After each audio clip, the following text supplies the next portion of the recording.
सुप्रभात। शुभ प्रभात, नमस्कार, good morning. कैसे हैं हमारे सभी श्रोता? आप सब अच्छे होंगे, मुझे पूरी आशा है। और तो आज के इस कार्यक्रम में मैं हूं आपके साथ, आप सबकी अपनी सुनीता भगत जी। तो सब ठीक ठाक हैं, अच्छी हैं?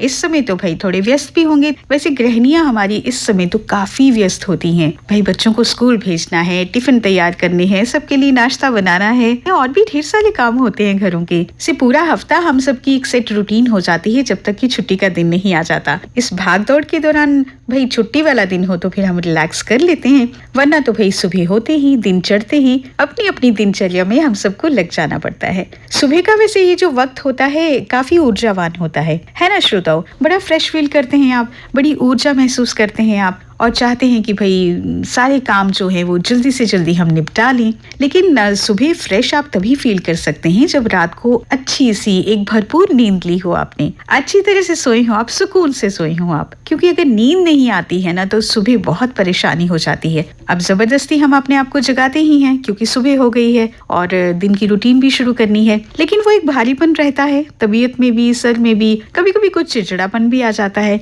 किसी काम में भी मन नहीं लगता है। पड़ी मेरी पलकों की गलियां, कौन खिला। आज हम इस कार्यक्रम में ना उन लोगों की बात करने वाले हैं जिनको नींद नहीं आती है या कम आती है या ठीक से नहीं आती है। अब आप कहेंगे कि सुबह ही सुबह हम नींद आने की बात कर रहे हैं, लेकिन भाई ये है बहुत जरूरी बात, हमारी सेहत से भी जुड़ी हुई है और हमारी दिनचर्या के साथ भी जुड़ी हुई है, तो इस पर तो बात जरूर होनी चाहिए। और वैसे भी अभी कल ही हमने विश्व नींद दिवस भी मनाया है, तो सोचा इस पे बात कर ही ली जाए। आज के दौर में वैसे देखा जाए तो जैसे भागदौड़ बहुत ज्यादा है, तनाव बहुत ज्यादा है, तो अक्सर लोगों को रात को नींद अच्छे से नहीं आती है। नींद नहीं आना वैसे एक गंभीर बात है। तो आज इस प्रोग्राम में हम लेकर आए हैं आपके लिए एक विशेषज्ञ की राय कि नींद नहीं आना या जिसको हम अनिद्रा कहते हैं, अंग्रेजी में जिसको इंसोम्निया भी कहते हैं, आखिर ये क्या है? तो डॉक्टर विक्रम हमारे साथ हैं आज। चलिए फिर बात करें उनसे, जानकारी ले लेते हैं उनसे।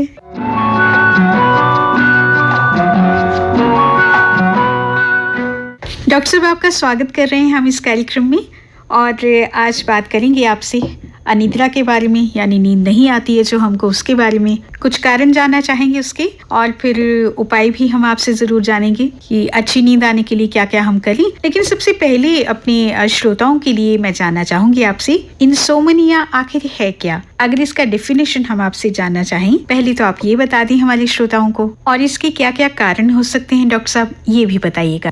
इंसोम्निया को साधारण हिंदी शब्द में हम कहें तो अनिद्रा कह सकते हैं। इंसोम्निया जब हम डिफाइन करते हैं अपने प्रैक्टिस में तो दो तरीके होते हैं इंसोम्निया को डिफाइन करने की। पहली बात कि जब आप बिस्तर पर जाते हैं तो साधारणतः 45 मिनट के अंदर आपको बिस्तर पर जाने के बाद नींद आ जाती है। तो एक कैटेगरी होते हैं पेशेंट्स के जिसमें उनको नींद तो सफिशिएंट आती है पर नींद आने में दिक्कत होती है। कभी कभी 1-1.5 घंटे तक वो बेड पे रहते हैं और फिर उसके बाद नींद आती है, तो ये भी एक इंसोम्निया है। दूसरा इंसोम्निया होता है कि आप बेड पर जाते हैं, सो जल्दी जाते हैं, पर आपकी रातों की नींद कई बार टूटती है और आपको लगता है सुबह उठने के बाद कि आपकी नींद पूरी नहीं हुई, ये भी इंसोम्निया है। इंसोम्निया प्राइमरी हो सकते हैं, सेकेंडरी हो सकते हैं। इंसोम्निया प्राइमरी का मतलब होता है कि आपके शरीर में और कोई बीमारी नहीं है और सिर्फ इंसोम्निया है। तो ये प्राइमरी इंसोम्निया जो होते हैं वो ज़्यादातर इसकी वजह होती है मानसिक तनाव। जैसे आप किसी भी तरह के मानसिक तनाव में हैं, उसकी वजह से ये इंसोम्निया हो सकता है। और दूसरी होती है कि सेकेंडरी इंसोम्निया की कई वजह हैं, बहुत सारे लंबे लिस्ट हैं इसके कारणों के। अगर मैं इनको एक संक्षेप में कहूँ तो ये है कि अगर आपके शरीर में कोई भी बीमारी है तो ये इंसोम्निया कर सकता है। और खास करके युवाओं में जो हमारे पास आते हैं वो ज़्यादा देर तक मोबाइल्स यूज़ करते हैं, अपने बेडरूम में टीवी लगा के रखते हैं। तो बेडरूम में टीवी यूज़ करना या आप जब सो रहे हैं तब उस वक्त मोबाइल यूज़ करना, ये आजकल काफ़ी अहम इम्पॉर्टेंट कारण है जो पुअर स्लीप हाइजीन के, जिसकी वजह से इंसोम्निया होती है। अच्छा डॉक्टर साहब, एक महत्वपूर्ण बात यहाँ पर ये जानना चाहेंगे आपसे, क्या हमारा जो एक साइकोलॉजिकल फैक्टर है यानी हम कई बार सोचते हैं कि हमें नींद नहीं आ रही है या शायद नींद नहीं आएगी, तो क्या ये भी एक कारण हो सकता है कि हमें अच्छी नींद नहीं आती? क्या इस तरह सोचने से भी कोई फर्क पड़ता है? इस साइकिल को समझना इम्पोर्टेंट है हर पेशेंट्स को। जैसे अगर आपको नींद नहीं आती, आप बेड पे गए सोने और सोते वक्त फिर आपको ये लगता है कि पता नहीं फिर आज नींद आएगी या नहीं आएगी, तो जैसे ही आप ये सोचना शुरू कर देते हैं, वापस से आपकी नींद आनी बंद हो जाती है। ये एक साइकिल है जो प्रोपगेट होता है। आपको नींद नहीं आ रही, आप बेड पे जाते हैं, फिर से सोचना शुरू करते हैं कि आपको फिर आज नींद आएगी या नहीं आएगी, फिर से आपको नींद नहीं आती। तो 2-3 चीज साधारण चीज है, तो इन साइकिल को ब्रेक करें। आप जब भी बेड पे जाएं, ये बिल्कुल ना सोचें कि आज मेरे को नींद आएगी नहीं आएगी। तो डॉक्टर साहब, अब आप हमें ये बताएं कि हम एक अच्छी नींद ले सकें, हमें अच्छी नींद आ जाए,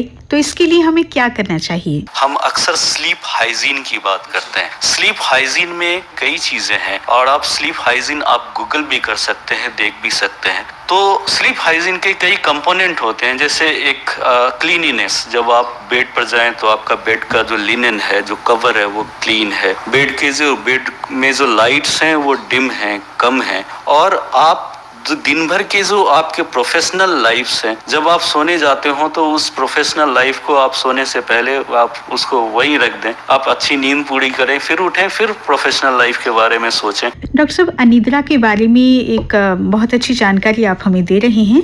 जहाँ तक आपका सवाल इस संदर्भ में आज के समय में क्यों इम्पोर्टेंट है, कि जो आप शायद जानना चाह रहे हो कि आजकल पेशेंट्स को इंसोम्निया के प्रॉब्लम्स ज़्यादा आ रहे हैं, और मेरे ख्याल से ये सवाल वहीं से आया भी है। तो जो मैंने बताया कि ये कॉमन है कि अगर आपको कोई कॉम्प्लिकेशंस नहीं है तो भी स्ट्रेस की वजह से इंसोम्निया हो सकते हैं।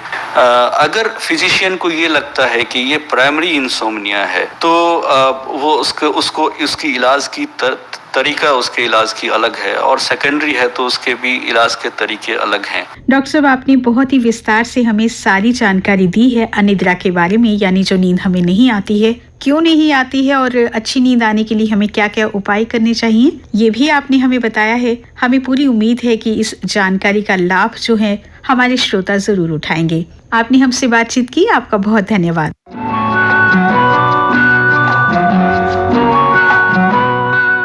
जी, तो सुना आपने, नींद नहीं आना यानी अनिद्रा जो है, ये कोई अच्छी बात नहीं है। अब ये सेहत का मसला है भाई। आज के दौर में तो जो फिट है ना, तो वही हिट है। तो इसलिए अगर आप चाहते हैं कि आपको एक अच्छी नींद आए, सुकून भरी नींद आए, आप अच्छे से सो जाएं और सुबह अच्छे से जागे ताकि फ्रेश फील करें, फिट फील करें, तो आप कुछ और भी कर सकते हैं। वैसे अपनी रोजमर्रा जिंदगी की जो रूटीन है उसमें कुछ बातें अगर आप शामिल कर लें तो मुझे लगता है कि अच्छी नींद आ सकती है। एक तो भाई सुबह टहलना शुरू करें। आप हो सके तो तैराकी अगर आप करते हैं तो जरूर तैरें। आप रनिंग कर सकते हैं, योग कर सकते हैं, यानी फिजिकल एक्टिविटी होती रहनी चाहिए। बस थोड़ा सा अपनी जीवन शैली में बदलाव ही तो लाना है। अब जब आप दिन भर बहुत सारी एक्टिविटीज करेंगे ना, तो थकावट से भी आपको नींद आ सकती है। उससे होगा क्या कि नींद नहीं आने से तो आप बचेंगे ही, आपकी जो कार्य क्षमता है वो भी बढ़ जाएगी। बस इतना जान लीजिए कि स्वस्थ रहने के लिए भरपूर नींद बहुत जरूरी है। अब वही आके सुलाएगा तो नींद। ये तो भाई बिल्कुल सही है। एक स्नेह भरा स्पर्श जो है अच्छी नींद आने में वो बहुत ही सहायक होता है। लेकिन उसके साथ साथ जैसे कि हमने आपको पहले भी कहा, अपनी लाइफ को थोड़ा सा एक्टिव बना लें अगर आप, तो भी भाई अच्छी नींद आएगी आपको। तो भाई हमारे सभी श्रोता अच्छे रहें, तंदुरुस्त रहें, सेहतमंद रहें, अच्छी नींद आए आपको, ताकि आप रोज सुबह सुबह उठकर तरोताजा होकर हमारा ये प्रोग्राम यूं ही सुनते रहें। ऐसी ही आशा के साथ आज का ये कार्यक्रम यहीं पर हम समाप्त कर रहे हैं। लेकिन आप सुनते रहिए हमारा प्रसारण। आपका दिन शुभ हो, आप खुश रहें। मुझे यानी सुनीता भगत को दीजिए अनुमति। नमस्कार।